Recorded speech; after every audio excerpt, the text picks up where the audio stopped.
Time for SMX Facts. We bring in our statistician, Clinton Fowler. Here's the data we want. The unbelievable weekend for Chase Sexton. So let's get into it, man. There's got to be some overwhelmingly not expected off-the-chart style numbers here. Yeah, I mean, incredible ride by Chase Sexton. Two things really stick out. One, he was fastest in the last 12 of 17 laps in that second moto. Just absolutely dominated with incredible lap times. And he eliminated a 26-second lead in those 12 laps. Just unheard of performance. JT, he said it on the podium, best race ever. I don't know what to say. That was the best ride I think of my life. And just thank the team. They put out so much hard work. And these fans are awesome. They're cheering me on all the way around the track. And this one means a lot. This is going to be one of my best races so far. You look at those last 3 laps in particular, he gained 8.5 seconds on Aaron Plessinger. And I looked at the nuance. With 2 laps to go, he set a 2:04 lap time, and then he dropped it again in the last lap with a 2:02. Absolutely incredible. How difficult is it to do that, JT? Yeah, I mean, he was in the zone, as James Stewart mentioned several times on the show. And, you know, it was interesting that last couple of laps. And I think he got to second. He knew he had the overall win wrapped up. And AP had a pretty big gap still. And I think that second to the last lap, he checked up a little bit. Like, okay, I'm just going to bring this thing home. But it's somewhere along the line, he saw that AP was under duress and not able to turn in the laps he really wanted to. So I think he wicked it back up. I think he sensed an opportunity to go win this moto and really kind of just blow Hangtown, blow the roof off the place, really. And he went for it. He dropped back down to that 2:02, which when you look at the lap times across the board, he was several seconds, if not 10 seconds faster than most of the field on that last lap. And just a heroic ride. And to have that much charge that late in the moto, I think it speaks to where his level of fitness really is. Now, that's all well and good, JT, and that was an epic performance by Sexton. But someone is watching this show right now on the device of their choosing and saying, you idiots, you're going nuts over Sexton. The only reason he did any of this or looked this fast was because Jet Lawrence was hurt. So let's go back to the first round where they were both healthy. What do you see in the data there to say that maybe Sexton is more of a player than we think, and this wasn't just we removed Jet and now Sexton looks like a hero?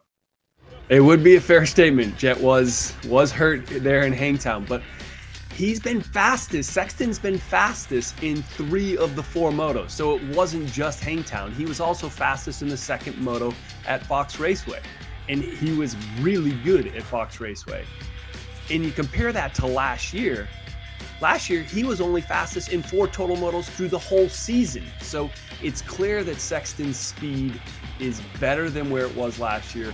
Coming off of the performance, he's going to have confidence. JT, it looks like this should be something he should be able to bring into Thunder Valley.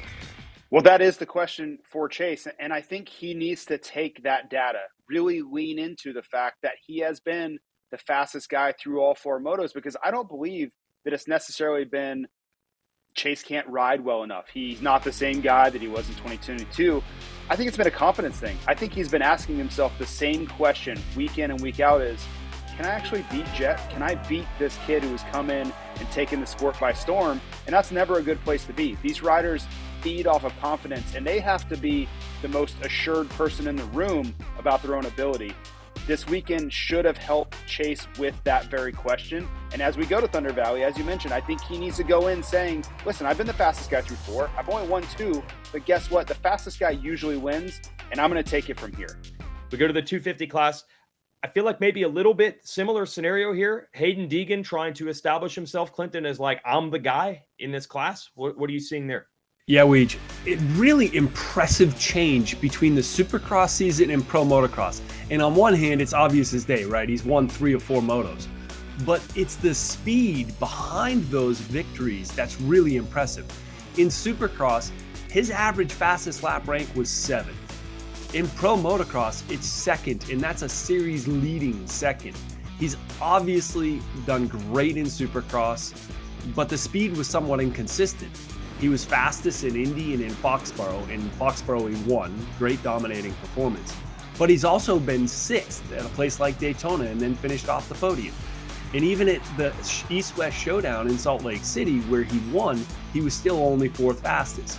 To me, looking at the change now from Supercross into Pro Motocross, he's now been fastest or 2nd fastest in all 4 of those motos. An impressive change in just the span of 2 weeks between the 2 seasons.